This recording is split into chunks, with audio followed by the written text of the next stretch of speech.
So some of the feedback that we've gotten from our patients is pretty dramatic. For instance, in the field of autism, we have patients who really were not able to interact in school, were disruptive at home, difficult to manage by the family, by the caregiver.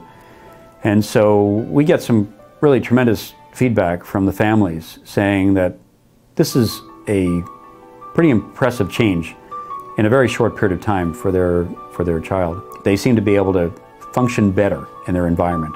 They're calmer, they're more attentive, they're eating better, sleeping better, they're paying better attention. Little things like they're enjoying music that they didn't enjoy before. They're able to sit at a table calmly. They weren't doing that before. So we're seeing some pretty dramatic changes that is based on the TMS therapy that we're providing to these patients. In the field of depression, we tend to treat patients who are fairly advanced, have severe depression. They've already failed multiple medical therapies. And so in many cases, this is a last resort before they consider electroconvulsive therapy. The feedback that I've gotten from some of these patients has also been pretty earth-shattering. One of my patients who's had a history of depression since the age of 40 said for the first time she's had 2 weeks of feeling really good, feeling happy, to the point where she started projects.